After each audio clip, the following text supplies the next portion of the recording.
Assalamualaikum warahmatullahi wabarakatuh. Bismillahirrahmanirrahim. Alhamdulillahirabbil alamin. Wassalatu ala Allahumma shalli wa sallim ala habibina Mustafa Muhammad sallallahu alaihi wasallam wa ala alihi wa sahbihi wa tabi'in wa tabi'in ila yaumil qiyamah. Insyaallah kita sambung muka surat 134 di bawah tajuk zikir. Kemudian ada Yang putus teknik boleh alih-alihkan ke belakang. Insyaallah lambat dia menadah juga. Boleh talaqi juga insyaallah. Muka surat 134 qala al-mu'allif rahimahullahu ta'ala wa nafa'na bi'ulumihi fid dharain amin. Kata Syekh di bawah tajuk zikir. Zikir ini juga termasuk di bawah tajuk metode amali, benda yang kita kena buat. Belajar amal, belajar berzikir, pendahuluan, muqaddimah. Zikir mampu menyuburkan semua maqam yang dilalui daripada yang Allah kepada tauhid. Bila seseorang menelusuri jalan ahlillah, bersuluk menuju hadrat Allah Subhanahu wa ta'ala, maka kita perlu mengamalkan zikir. Tujuannya supaya kita tidak menjadi manusia yang lalai. Jadi daripada semua maqam yang kita lalui, kita perlu kepada zikir. Untuk sampai kepada maqam, kita perlu melalui hal ataupun kita panggil ahwal yang seterusnya akan meningkat sampai kepada maqam ataupun maqamat. Maqam syukur, maqam sabar.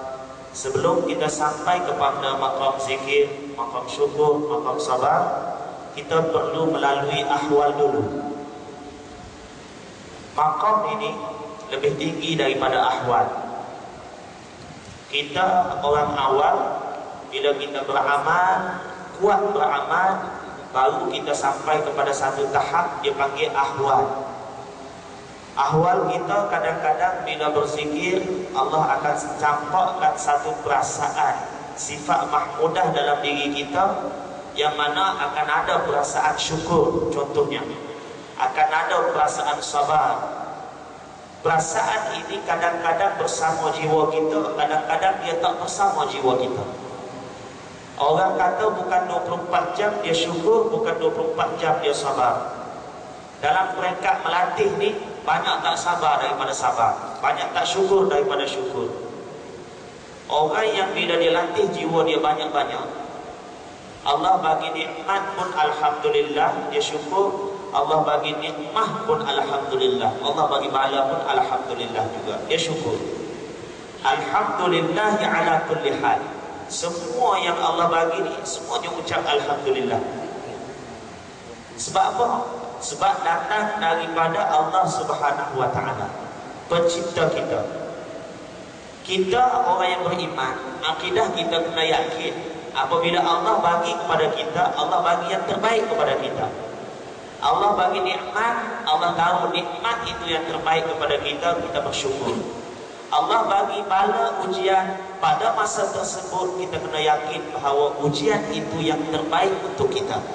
Sama ada Allah nak menggugurkan dosa kita ataupun meninggikan martabat iman yang ada pada kita. Jadi nak alhamdulillahi ala kulli hal.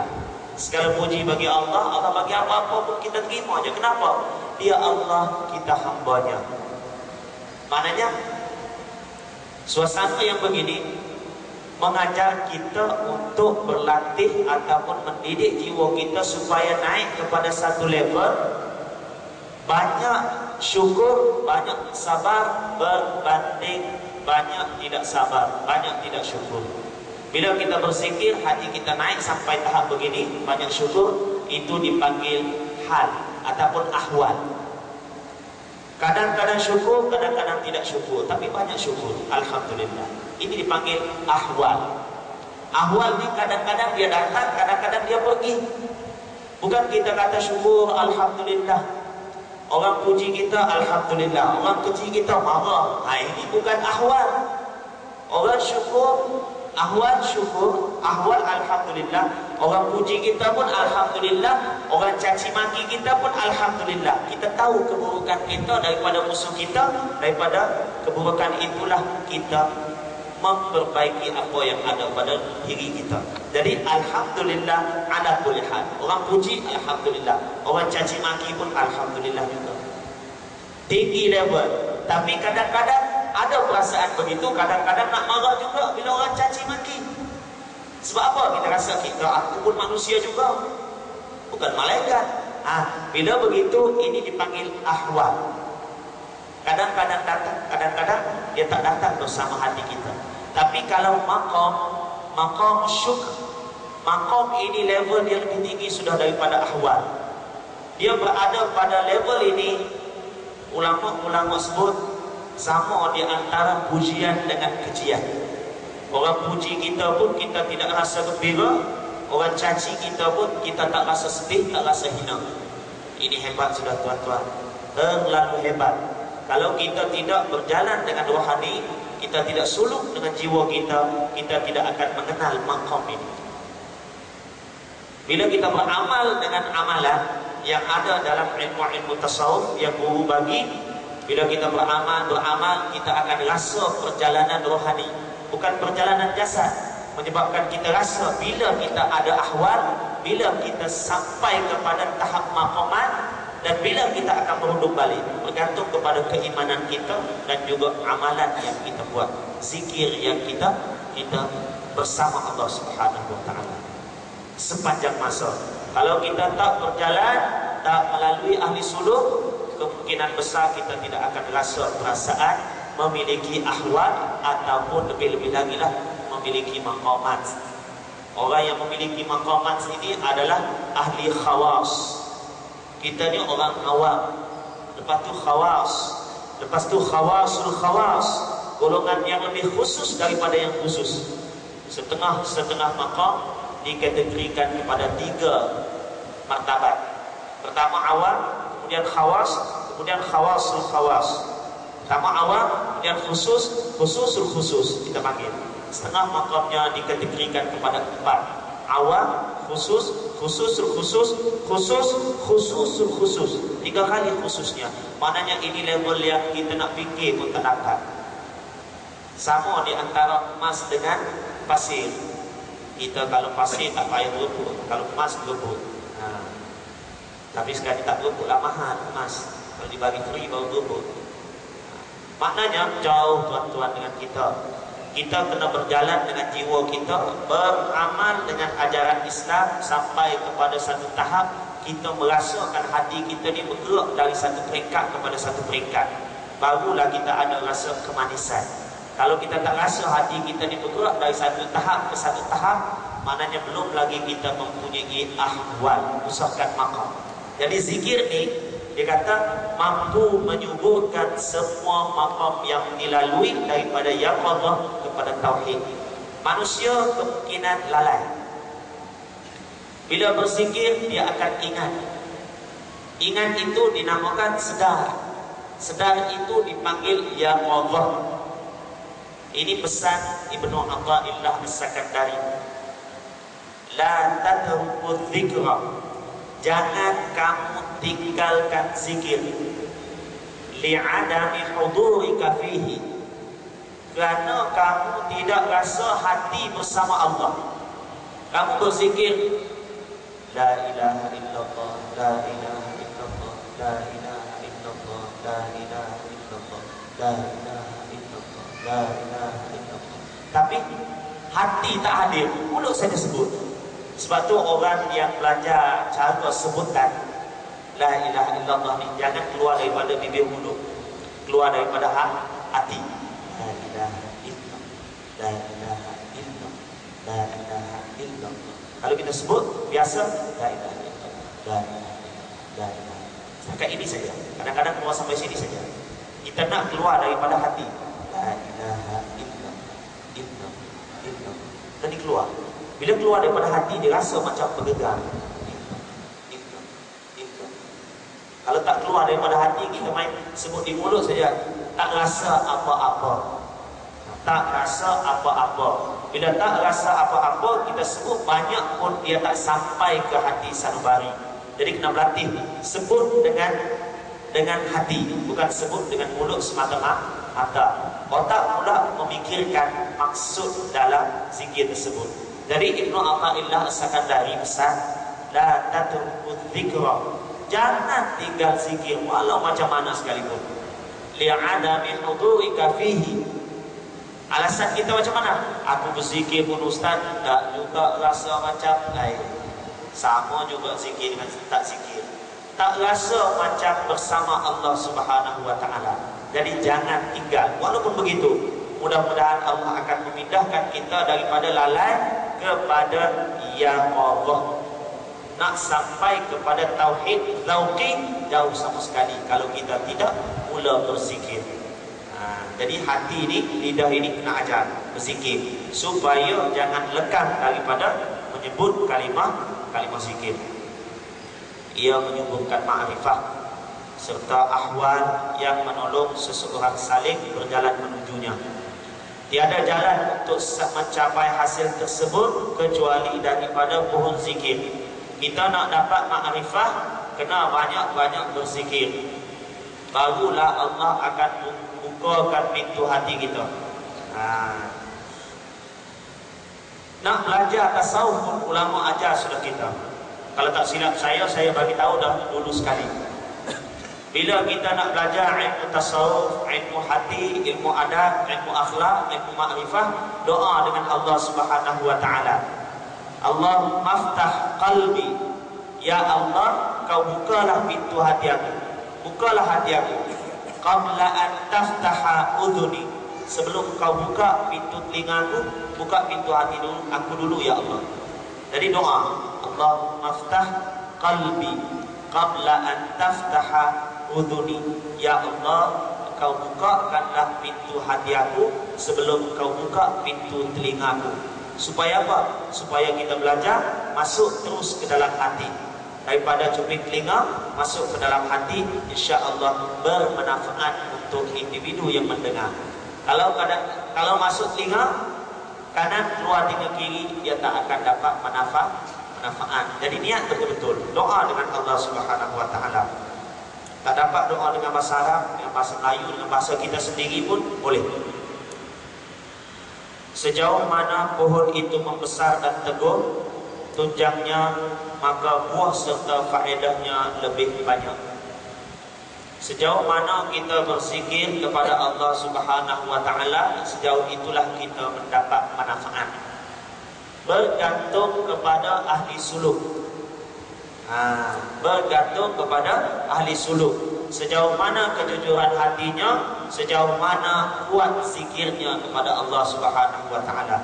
Kadang-kadang ada yang berjalan untuk mengenal Allah ni lama sudah, tapi baru sampai pertengahan jalan. Hampir separuh lebih usia dia baru sampai separuh jalan. Kadang-kadang ada yang berjalan tapi perjalanannya cepat, ma'rifatullah, kenal Allah Subhanahu wa taala. Kenapa? Sebab dia rajin, dia didik hati dia banyak berzikir kepada Allah Subhanahu wa taala. Jadi semua ini bergantung kepada kita. Pokok perlu dibaca. Kalau tak baca pun lama-lama insya-Allah dia besar, tapi tak tahu dapat buah ke, dapat hasil ke ataupun tidak. Tapi pokok yang ditanam, kemudian dijaga, kemudian dibaca, insya-Allah bila dia besar dia akan mengeluarkan hasil. Maknanya badan kita, rohani kita, jasmani kita ini perlu dijaga dan dibaca untuk capai ma'rifatullah. Bacanya apa dia? Zikrullah, berzikir kepada Allah Subhanahu wa taala. Ia merupakan asal semua maqam dan kaedah yang dibina di atasnya. Sebagaimana dinding dibina di atas asas dan atap tertegak di atas tembok dinding, maka begitulah juga zikir dibina. Semua maqam dibina di atas zikir. Semua ahwal bergantung kepada zikir. Sejauh mana zikir itu berfungsi untuk tubuh badan kita, maka sejauh itulah kita akan mengenal Allah Subhanahu wa taala. Syekh rahimahullahu taala, hafizahullah ta'ala menyebut, ala qadari dzikrika, sejauh mana engkau berzikir, billah, ingat pada Allah, yakunu fahmuka anillah, sejauh itulah kita akan mengenal Allah, akan ma'rifatullah. Maknanya kalau banyak, cepatlah kita mengenal Allah. Kalau sikit, lambatlah kita mengenal Allah. Sikitlah kita mengenal Allah Subhanahu wa ta'ala. Maknanya bergantung kepada usaha dan mujahadah kita. Ini adalah kerana seseorang hamba yang tidak sedar dari kelalaian tidak mungkin mampu meringkaskan martabat perjalanan yang mengusulkannya kepada ma'rifatullah. Orang yang lalai nak mengenal Allah, lambatlah. Kalau orang yang tidur, dia tak boleh nak mengejutkan orang yang tidur. Kita semua tahu, orang yang tidur, dia tak boleh kejutkan orang yang tidur. Aku nak tidur ni, aku pun nak tidur, kau kejut aku ya. Kalau dia tidur, dia tak boleh mengejutkan kita yang tidur. Dia akan kejutkan kita yang tidur setelah dia sedar daripada tidur, baru dia boleh kejutkan kita tidur. Ataupun kita akan kejutkan kawan kita yang tidur setelah kita jaga daripada tidur. Beginilah ahlillah, dia didik diri dulu berzikir mengingati Allah Subhanahu wa ta'ala, kerana dia yakin orang yang lalai tak akan boleh memberi peringatan kepada orang yang lalai. Mesti nak bagi peringatan kepada orang yang lalai, mesti orang yang jiwa dia zakir, ingat pada Allah Subhanahu wa ta'ala. Barulah dia boleh memberi peringatan kepada orang yang lalai. Dia kena terdiri daripada ahli zikir dulu. Nampak? Kalau dia pun lalai, kemudian dia nak tegur orang lain yang lalai, tak akan berhasil, tak akan mampu. Kerana yang lalai tak boleh menegur yang lalai. Mesti yang zakir, yang berzikir, baru boleh memperingati yang lalai.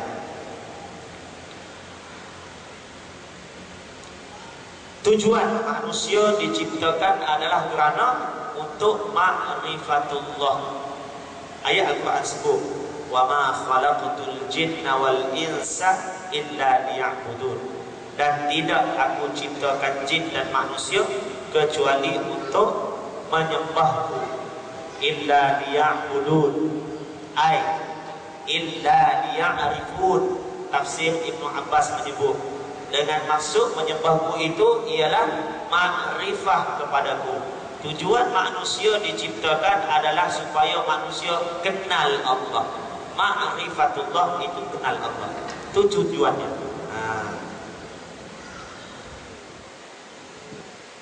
Seseorang itu tidak akan sedar kecuali dengan berzikir, kerana lalai itu umpama hati yang tidur atau hati yang mati. Lalai diumpamakan hati yang tidur ataupun hati yang mati. Yang mati dengan yang hidup jauh beza, tuan-tuan, kan? Semua kita tahu. Alladhi yadhkur rabbahu walladhi la yadhkur rabbahu kamathalil hayy wal mayyit, kata Nabi sallallahu alaihi wasallam. Nabi menyebut perumpamaan orang yang berzikir mengingati Allah dengan orang lain yang tidak berzikir mengingati Allah, perumpamaannya sama dengan orang yang hidup dengan orang yang mati. Beza. Orang berzikir diumpamakan sebagai orang yang hidup, orang yang tak berzikir diumpamakan sebagai orang yang mati. Bila mati, tuan-tuan, tak ada adalah manfaat, kan? Orang akan mandikan, kemudian sembayangkan, kapatkan, sembayangkan, kemudian dikasih tanah, dikuburkan. Tapi kalau orang yang hidup, banyak manfaat dia. Orang yang berzikir banyak manfaat dia berbanding orang yang tidak berzikir, seumpama yang hidup dengan yang mati.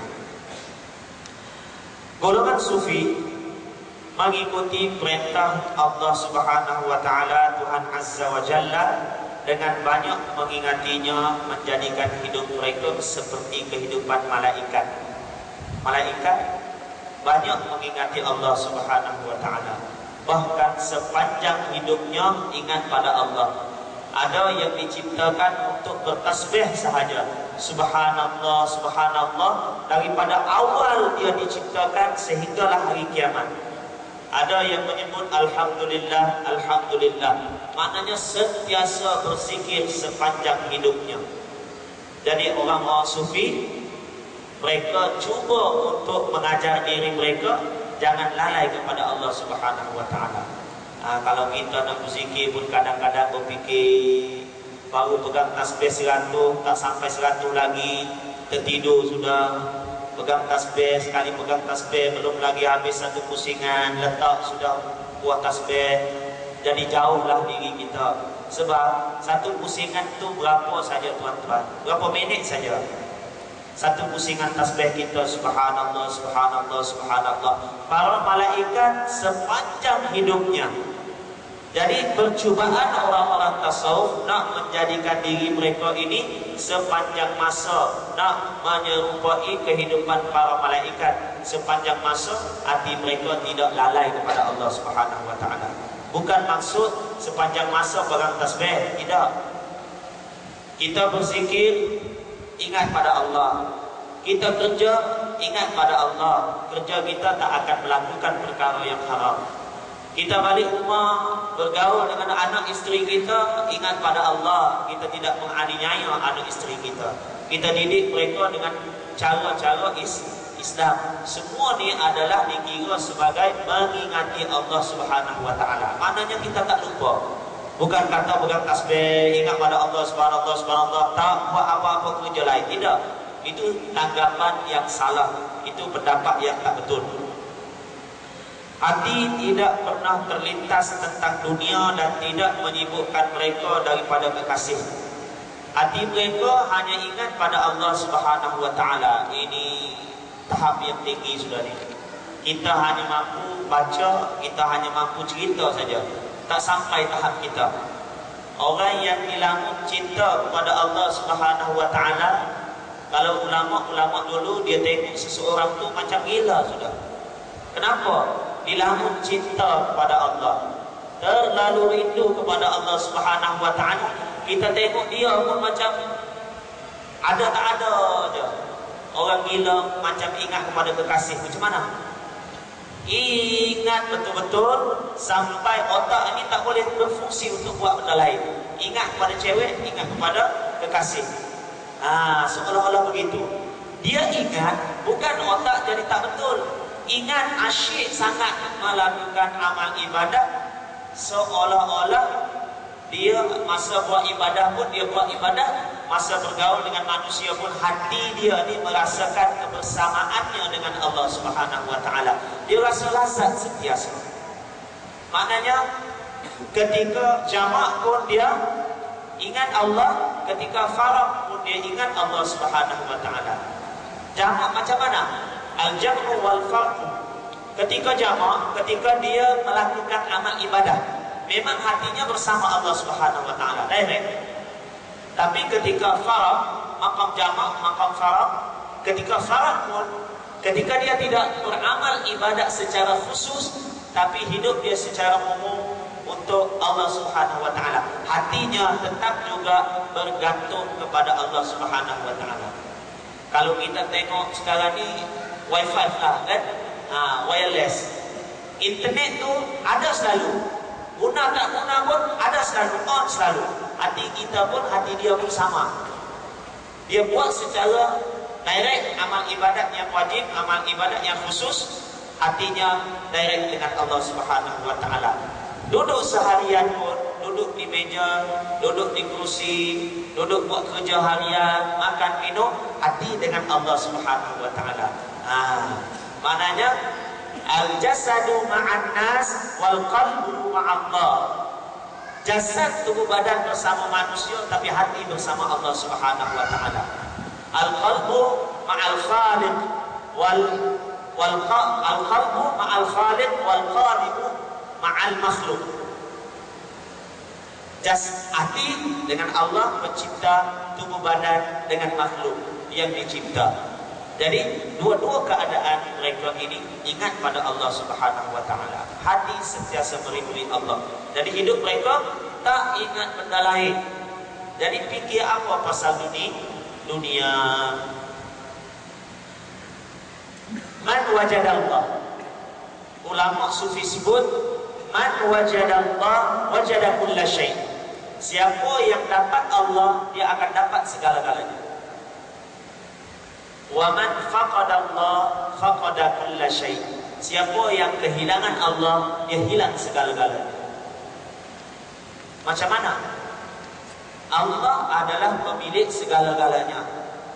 Kalau kita rapat dengan Allah, kita memiliki segala-galanya. Tapi bila kita kehilangan Allah, Allah adalah pemilik segala-galanya. Bila kita hilang Allah, hilang segala-galanya. Seolah-olah kalau di dunia ini orang yang dapat istri dia cantik, kaya, ada kereta, ada kebun, ada segala-galanya kemewahan dunia. Bila dia dapat istri tadi, dapat seorang wanita jadi istri dia dapat segala-galanya. Dapat kecantikan, dapat wanita tadi, dapat kereta, dapat kebun, dapat harta dan segala-galanya jadi milik dia. Tapi bila bercerai, adakah dia dapat segala-galanya? Bila dia tak dapat istri dia tak akan dapat segala-galanya. Kenapa? Kerana istri dia memiliki segala-galanya. Nampak? Kita dengan Allah Subhanahu wa taala. Allah ni khaliq kulla syai', malik kulla syai'.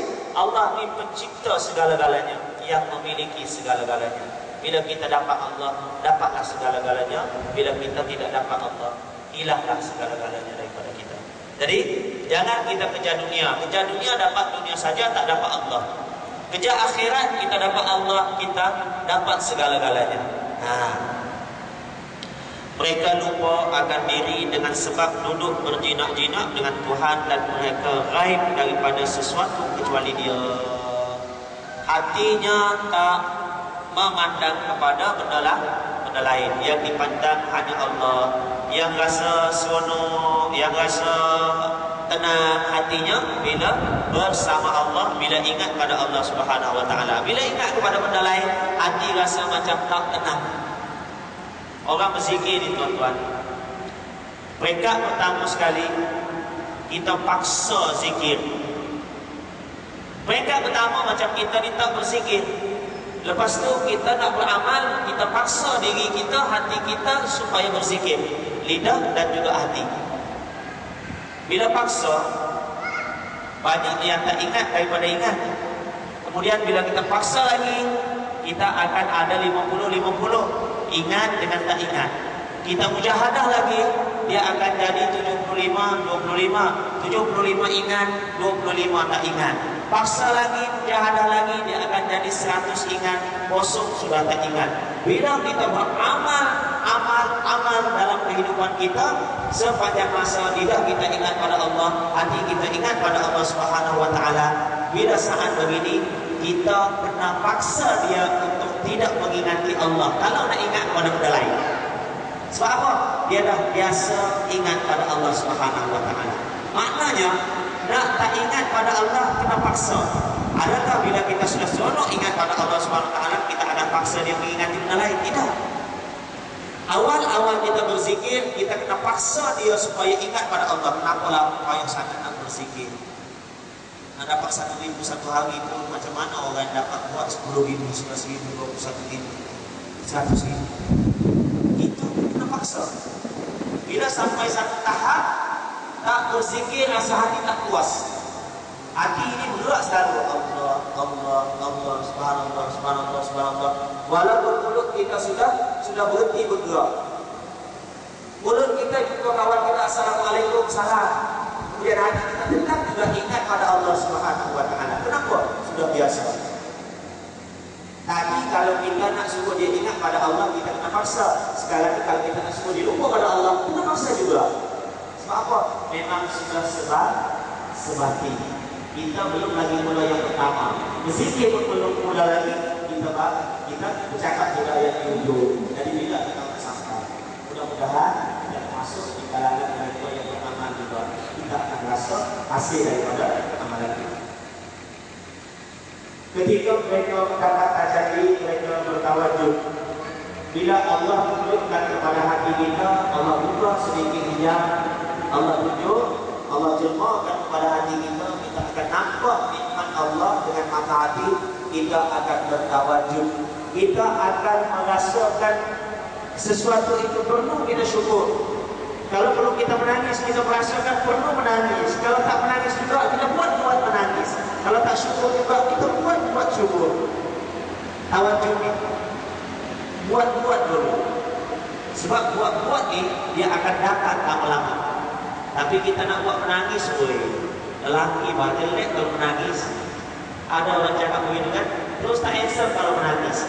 Padahal kita orang lelaki, orang perempuan, bila menangis kerana Allah Subhanahu Wa Taala, air mata itu adalah air mata yang suci. Air mata itu adalah air mata yang berkualiti. Menangis kerana Allah, menangis kerana zikir, menangis kerana kasih sayang, semata-mata kerana Allah. Bila Allah terjadi kepada hati kita, kita akan bertawajud. Allah jemaahkan perasaan zikir dalam hati kita, kita akan rasa macam betapa pentingnya berzikir kepada Allah Subhanahu Wa Taala, sehingga akan keluar daripada mulut-mulut alim ulama al-arif billah, zakartuka, ya Allah, aku ingat padamu. La anni nasituka lamhatan, aku cakap aku ingat pada engkau ni bukan sebab kerana aku pernah lupa. Dulu aku lupa, kemudian aku cakap ya Allah, aku ingat padamu, bukan sebab pernah lupa. Tidak, aku sentiasa ingat pada engkau, tapi sekarang ini aku sebut dengan lidah saja, aku mengingatimu. Maksudnya alim ulama alhamdulillah tidak pernah lupa pada Allah Subhanahu Wa Taala.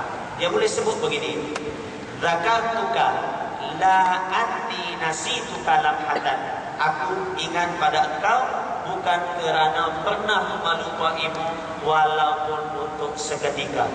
Ingat selalu. Wa aisamu ma fi dzikri dzikru lisani, dan ingatan yang paling mudah ialah ingatan lidah. Benda yang paling mudah pun kita tak buat, bukan perlu bayar apa. Nabi kata thaqilatani kalimatani thaqilatani fil mizan, dua kalimah yang berat di dalam timbangan amal besok-besok.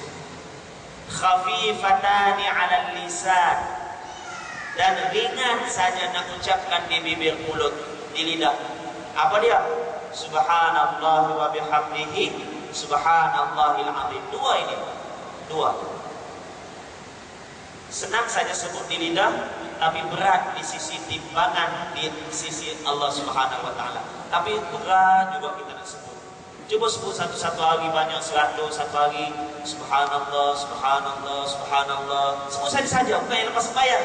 Yang lepas sembahyang tu Nabi ajar secara khusus. Yang 33. Ini kita diam-diam, kita cuba berzikir. Subhanallah, subhanallah, subhanallah. Ingat dengan maksudnya. Lepas tu habis subhanallah 100 kali. Subhanallah wa bihamdihi subhanallahil azim.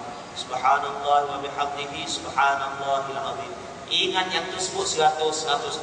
Banyak sangat hadis-hadis Nabi yang menceritakan tentang kelebihan bila kita ingat Allah Subhanahu Wa Taala pada waktu pagi, pada waktu petang. Yang tiga tu yang saya sebut dulu, jangan tinggallah.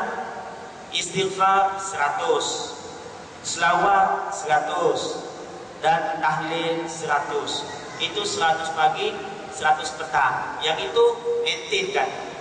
Kalau masa kosong, lebihkan, ulang balik.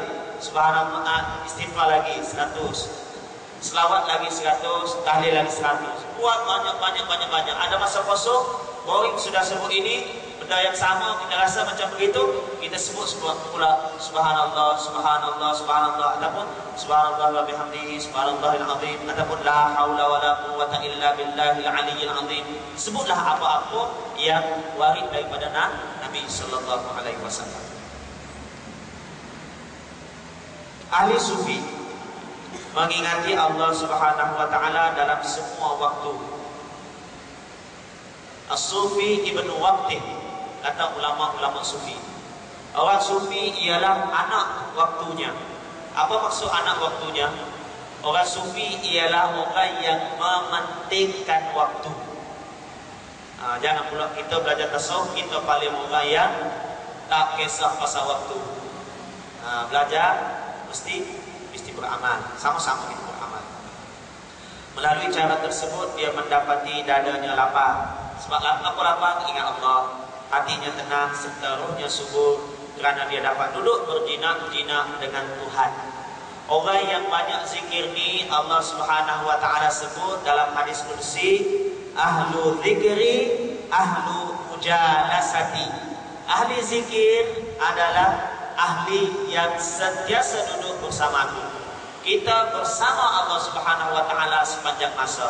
Kebersamaan Allah dengan kita ini bukan Allah duduk dekat-dekat, tidak. Allah bersama dengan kita, kebersamaan Allah dengan kita. Allah memberi taufik kepada kita, memberi inayah kepada kita, bantuan, memberi hidayah kepada kita.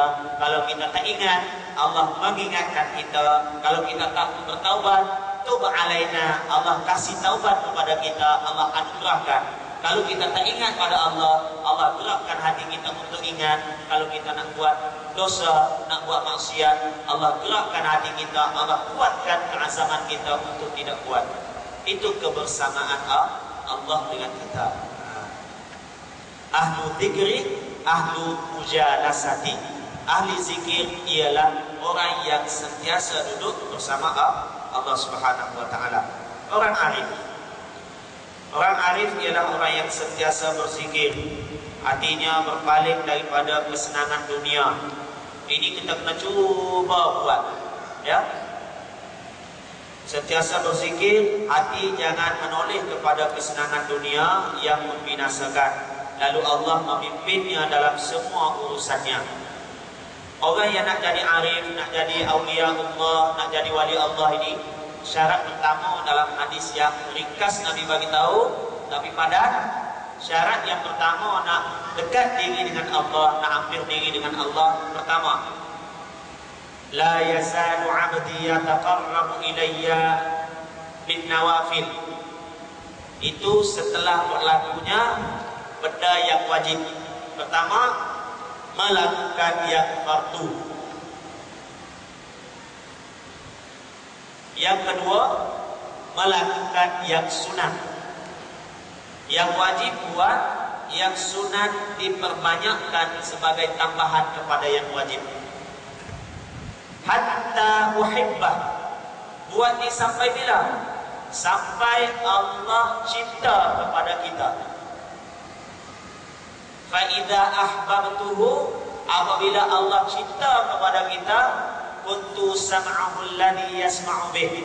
Allah menjadi pendengaran yang kita mendengar dengannya. Hadis kursi. Bila kita nak dengar, kita akan dengar benda-benda yang elok. Sebab apa? Allah menjadi pendengaran yang kita dengar dengannya. Kita tak akan dengar benda-benda maksiat. Kenapa Allah jaga kita? Sebab apa? Kita telah menjadi waliyullah, waliyun min awliyaillah, salah seorang daripada wali-wali Allah yang Allah cinta. Fa idza ahbabtuhu, apabila Allah cinta, kita telah menjadi wali Allah yang mana Allah pandang kita di muka bumi. Ini yang susah. Ini yang susah. Ada orang cakap sebesar-besar wali Allah tidak dapat menandingi sekecil-kecil sahabat Nabi. Memang betul. Tetapi kita nak jadi sahabat, boleh tak kita jadi sahabat? Tak boleh sudah. Sebab apa? Kita bukan sezaman dengan Nabi. Nak jadi wali Allah boleh tak? Boleh. Ini hasil usaha kita. Dalam hadis yang cukup panjang, ringkas Nabi bagi tahu, Pertama, buat benda wajib yang fardu. Kedua, perbanyakkan benda yang sunat sehingga Allah cinta. Wa basarahul ladzi yabsuru bih. Bila Allah cinta, pendengaran tadi kita dengar dengan pendengaran yang Allah jaga.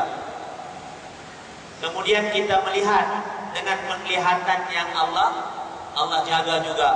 Kita menyentuh dengan sentuhan yang Allah jaga. Kita berjalan dengan kaki yang Allah jaga. Semuanya Allah jaga anggota tubuh badan kita. Sebab apa? Kita sudah menjadi kekasih Allah. Wala in sa'alani la u'tiyannah. Dan sekiranya dia minta, kata Allah Subhanahu wa taala, wali Allah tadi minta, aku akan bagi kepadanya, pasti akan bagi. Wala in ista'adzani, dan jika dia minta jauh daripada sesuatu, la mu'idzannah, pasti aku akan jauhkan dia daripada sesuatu yang dia minta, musibah ke, malapetaka ke, bencana ke. Inilah orang panggil wali Allah, mulutnya masin. Dia minta apa, Allah bagi. Sebab apa? Sebab dia buat semua benda wajib, dia tinggalkan semua, dia perbanyakkan dengan benda sunat sehingga Allah cinta. Kita tak tahu kita buat sampai bila sehingga Allah sayang kepada kita. Kita buat hari ini, besok Allah sayang tak belum lagi. Ataupun kita buat sepanjang umur kita 40-50 tahun baru Allah sayang kepada kita. Kita tak tahu. Sebab wali ini kadang-kadang dia maksud. Semua orang tahu dia wali. Kadang-kadang dia mastur, tak tahu pun dia wali. Tersembunyi. Macam Uwais Al-Qarni. Orang tak tahu pun dia manusia yang wali, yang hampir dengan Allah Subhanahu wa taala. Bila Nabi bagi tahu, barulah sahabat tahu dia ni orang yang hampir dengan Allah, wali Allah. Lalu sahabat pun minta doa. Hasil daripada Nabi suruh minta doa. Kalau kau jumpa Uwais, kau jangan lupa mintalah doa daripada Uwais Al-Qarni. Baru sahabat tahu. Sikit lagi. Tidak hairanlah, kerana sesiapa yang sabar, dia akan mencapai apa yang dituntut, apa yang dicari. Dan sesiapa yang sentiasa mengetuk pintu, hampir-hampir akan dibukakan kepadanya. Lalu balik-balik kita ketuk, insya-Allah mengetuk pintu manusia pun, yang miskin pun, yang kaya pun, sebenarnya miskin juga, kita ketuk lama-lama, insya-Allah dia akan buka.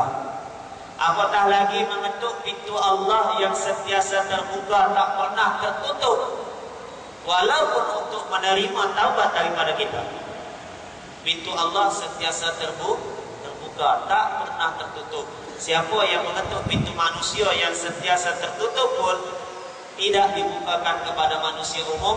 Bila kita ketuk, ada sifat pemurahnya, dia akan buka untuk kita. Tapi bila kita ketuk pintu Allah yang sudah sentiasa terbuka, lambat laun saja dia nak kita datang je, nak menerima taubat kita. Kalau kita baik, nak kita datang je untuk menghampirkan diri kita kepada Allah Subhanahu wa taala. Tunggu daripada kita. Tadi habis dah untuk malam ni, kita dengar pendahuluan. Lepas ni kita masuk pula kepada makna kalimah zikir. Maksud zikir apa dia? Ini lafzul mushtarak, lafaz yang berfungsi makna. Satu lafaz tapi maknanya ada banyak. Lafaz zikir. Jadi insya-Allah kita baca lain kali minggu depan untuk lafaz zikir, surat 130. Qul qul ya la astaghfirullahalazim wa lakum. Assalamualaikum warahmatullahi wabarakatuh. A'udzu billahi minasyaitonir rajim. Bismillahirrahmanirrahim. Alhamdulillahirabbil alamin wassalatu wassalamu ala asyrofil anbiya'i wal mursalin wa ala alihi wa sahbihi ajma'in. Subhanaka la 'ilma lana illa ma 'allamtana innaka antal 'alimul hakim. Wa la haula wa la quwwata illa billahil 'aliyyil 'azim. Allahumma rabbana atina fid dunya hasanah wa fil akhirati hasanah wa qina adzabannar. Sallallahu ala sayyidina Muhammad wa ala alihi wa sahbihi ajma'in. Subhana rabbika rabbil izzati amma yasifun wa salamun ala mursalin walhamdulillahi rabbil alamin. Wabarakatuh.